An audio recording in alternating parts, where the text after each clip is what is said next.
This podcast is sponsored by Talkspace. Let's start 2026 with a hard truth. There's no perfect time to build the future you secretly dream of, and there's no time to waste. With support from a Talkspace therapist, you can make this the year you bravely go out and grab what you need from life, whether that's outer rewards or inner peace. Just go to Talkspace.com to be matched with a licensed online therapist. You can start messaging with your therapist right away and schedule live virtual sessions over video, audio, or chat. Your Talkspace therapist can help you create personalized strategies for making the changes and achieving the goals most important to you. Talkspace accepts most insurance with an average copay of $15, and most insured members have a $0 copay. No insurance? No problem. Get $80 off your first month with promo code SPACE80 when you go to Talkspace.com. Match with a licensed therapist today at Talkspace.com and save $80 with code SPACE80. That's SPACE80 at Talkspace.com. A Study in Scarlet by Arthur Conan Doyle, converted to audiobook format by LCD Compendium, a division of Photations. Our audiobook conversion of classic literature is funded by viewer support. Help us with our mission of making classic literature accessible to audiences of all educational and reading levels. Learn how to support this project by visiting photationsdonations.com. More information in the description. A Study in Scarlet, Part 1, Chapter 1, Mr. Sherlock Holmes. In the year 1878, I took my degree of Doctor of Medicine of the University of London, and proceeded to Netley to go through the course prescribed for surgeons in the army. Having completed my studies there, I was duly attached to the 5th Northumberland Fusiliers as assistant surgeon. The regiment was stationed in India at the time, and before I could join it, the Second Afghan War had broken out. On landing at Bombay, I learned that my corps had advanced through the passes and was already deep in the enemy's country. I followed, however, with many other officers who were in the same situation as myself, and succeeded in reaching Kandahar in safety, where I found my regiment, and at once entered upon my new duties. The campaign brought honors and promotion to many, but for me it had nothing but misfortune and disaster. I was removed from my brigade, and attached to the Berkshires, with whom I served at the fatal battle of Maiwand. There I was struck on the shoulder by a jezail bullet, which shattered the bone and grazed the subclavian artery. I should have fallen into the hands of the murderous Ghazis had it not been for the devotion and courage shown by Murray, my orderly, who threw me across a pack horse, and succeeded in bringing me safely to the British lines. Worn with pain, and weak from the prolonged hardships which I had undergone, I was removed, with a great train of wounded sufferers, to the base hospital at Peshawar. Here I rallied, and had already improved so far as to be able to walk about the wards, and even to bask a little upon the veranda, when I was struck down by enteric fever, that curse of our Indian possessions. For months my life was despaired of, and when at last I came to myself and became convalescent, I was so weak and emaciated that a medical board determined that not a day should be lost in sending me back to England. I was dispatched, accordingly, in the troop ship Orontes, and landed a month later on Portsmouth jetty, with my health irretrievably ruined, but with permission from a paternal government to spend the next 9 months in attempting to improve it. I had neither kith nor kin in England, and was therefore as free as air, or as free as an income of 11 shillings and 6 pence a day will permit a man to be.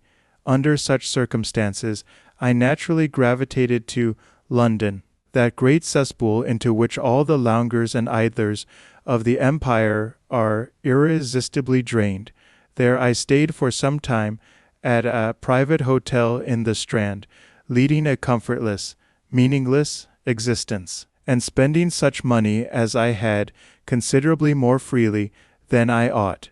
So alarming did the state of my finances become, that I soon realized that I must either leave the metropolis and rusticate somewhere in the country, or that I must make a complete alteration in my style of living. Choosing the latter alternative, I began by making up my mind to leave the hotel and to take up my quarters in some less pretentious less expensive domicile. On the very day that I had come to this conclusion, I was standing at the Criterion bar when some one tapped me on the shoulder, and turning round I recognized young Stamford, who had been a dresser under me at Bart's. The sight of a friendly face in the great wilderness of London is a pleasant thing indeed to a lonely man. In old days Stamford had never been a particular crony of mine, but now I hailed him with enthusiasm, and he, in his turn, appeared to be delighted to see me. In the exuberance of my joy, I asked him to lunch with me at the Holborn, and we started off together in a hansom. "Whatever have you been doing with yourself, Watson?" he asked in undisguised wonder, as we rattled through the crowded London streets. "You are as thin as a lath, and as brown as a nut."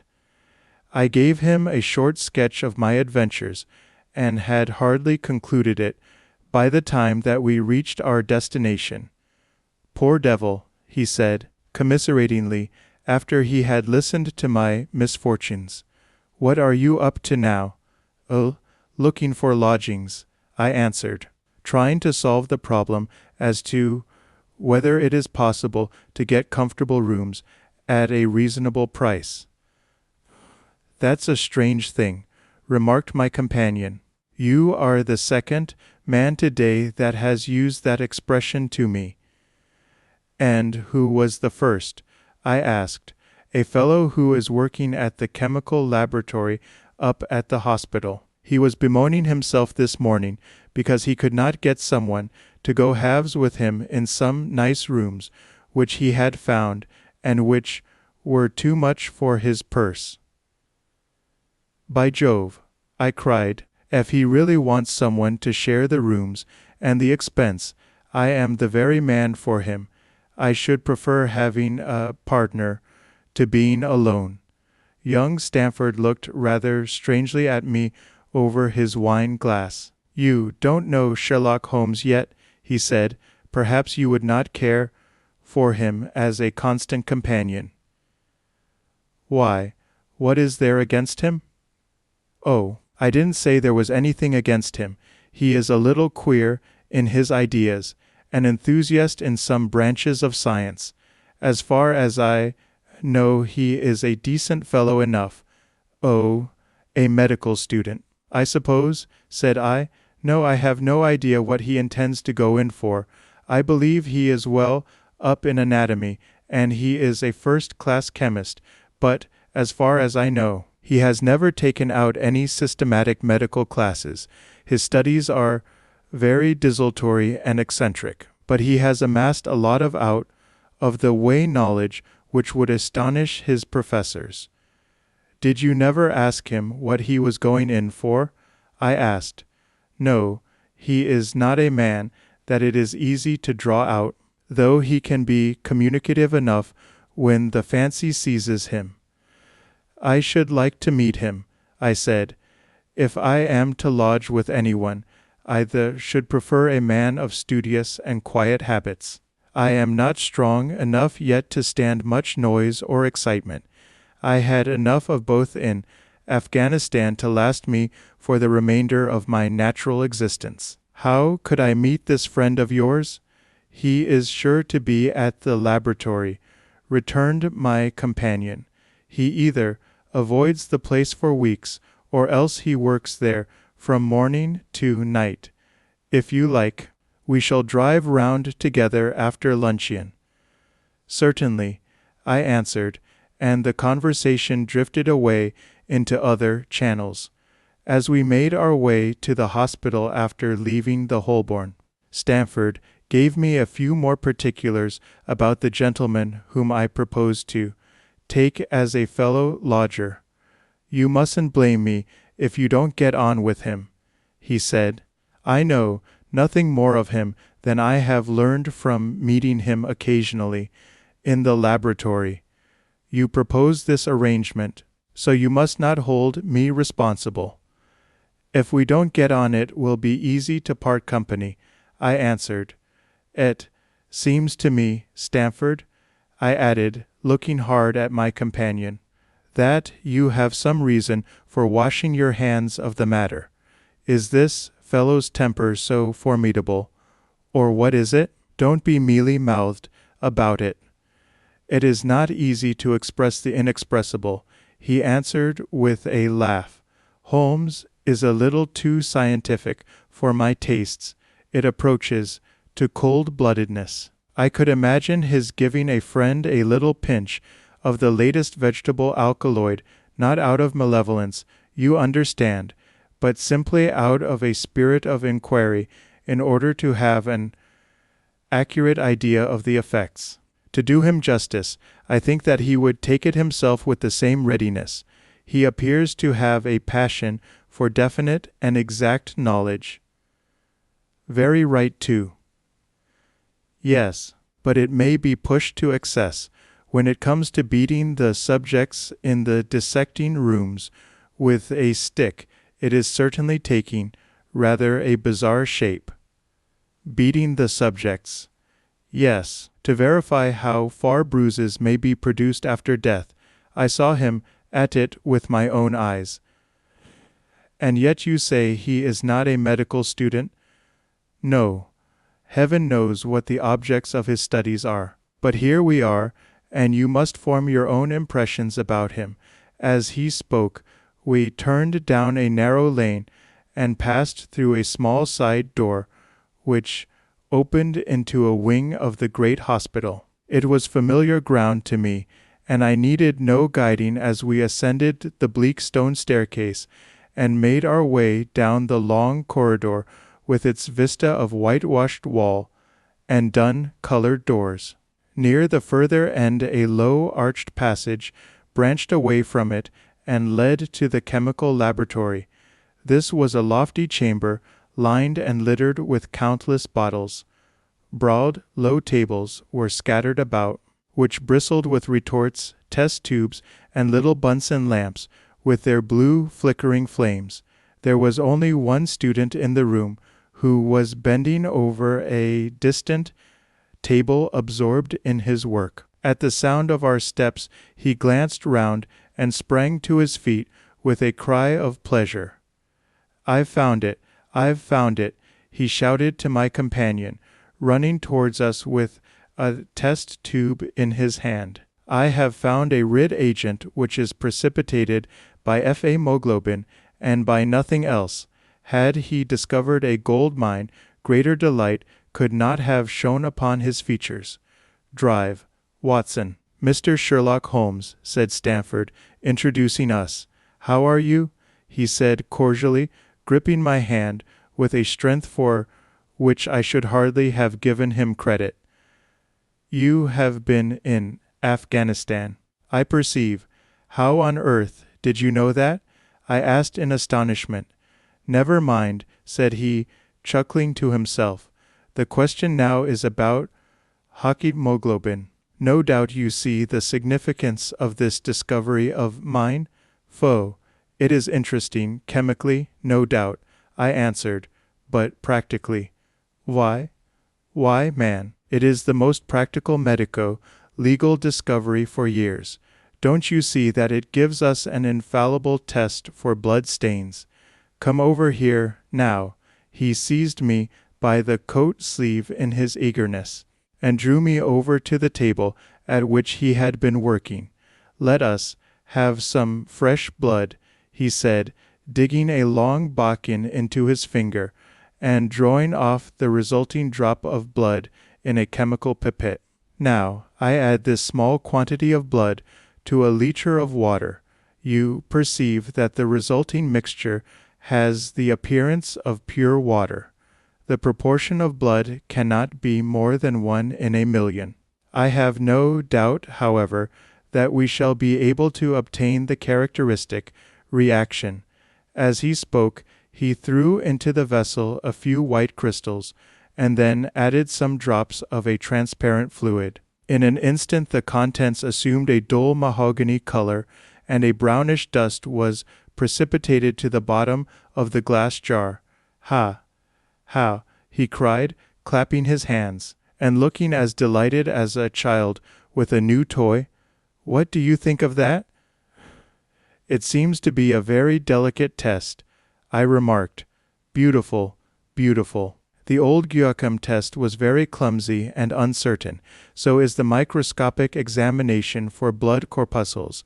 The latter is valueless if the stains are a few hours old. Now, this appears to act as well whether the blood is old or new. Had this test been invented, there are hundreds of men now walking the earth who would long ago have paid the penalty of their crimes. "Indeed," I murmured. "Criminal cases are continually hanging upon that one point. A man is suspected of a crime months, perhaps after it has been committed. His linen or clothes are examined, and brownish stains discovered upon them. Are they blood stains, or mud stains, or rust stains, or fruit stains, or what are they? That is a question which has puzzled many an expert. And why? Because there was no reliable test. Now we have the Sherlock Holmes test, and there will no longer be any difficulty." His eyes fairly glittered as he spoke, and he put his hand over his heart and bowed as if to some applauding crowd conjured up by his imagination. "You are to be congratulated," I remarked, considerably surprised at his enthusiasm. "There was the case of von Bischoff at Frankfurt last year. He would certainly have been hung had this test been in existence. Then there was Mason of Bradford, and the notorious Muller, and Lefevre of Montpellier, and Sampson of New Orleans. I could name a score of cases in which it would have been decisive." "You seem to be a walking calendar of crime," said Stamford with a laugh. "You might start a paper on those lines. Call it The Police, News of the Past. Very interesting reading it might be made, too," remarked Sherlock Holmes, sticking a small piece of plaster over the prick on his finger. "I have to be careful," he continued, turning to me with a smile, "for I dabble with poisons a good deal." He held out his hand as he spoke, and I noticed that it was all mottled over with similar pieces of plaster and discolored with strong acids. "We came here on business," said Stamford, sitting down on a high, three-legged stool, and pushing another one in my direction with his foot. "My friend here wants to take diggings, and as you were complaining that you could get no one to go halves with you, I thought that I had better bring you together." The Sherlock Holmes seemed delighted at the idea of sharing his rooms with me. "I have my eye on a suite in Baker Street," he said, "which would suit us down to the ground. You don't mind the smell of strong tobacco, I hope." "I always smoke ships myself," I answered. "That's good enough. I generally have chemicals about and occasionally do experiments. Would that annoy you?"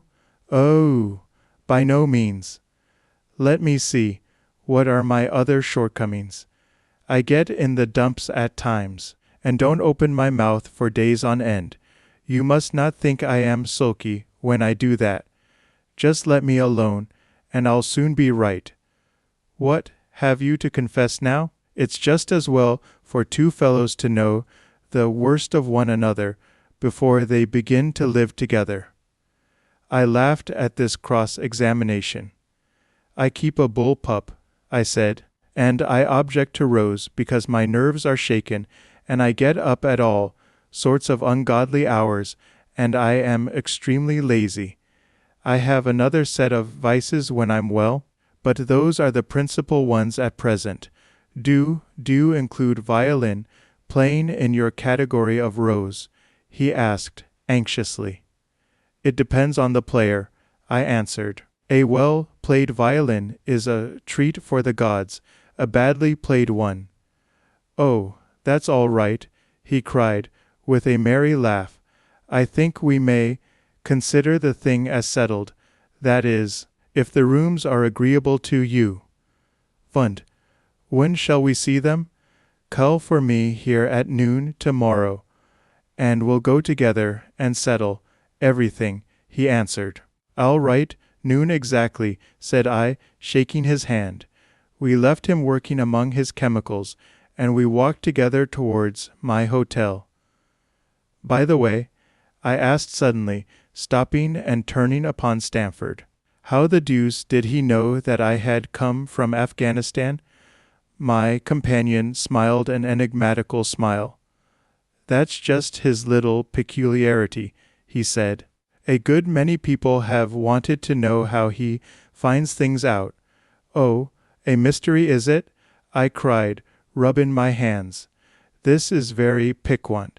I am much obliged to you for bringing us together. The proper study of mankind is man, you know." "You must study him, then," Stamford said, as he bade me good-bye. "You'll find him a knotty problem, though. I'll wager he learns more about you than you about him. Good-bye." "Good-bye," I answered, and strolled on to my hotel, considerably interested in my new acquaintance. At Emory University, we are guided by a shared purpose and a spirit of collaboration.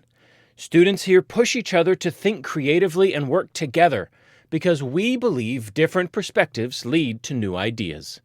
We know that Emory's mission to create, preserve, teach, and apply knowledge in the service of humanity takes all of us.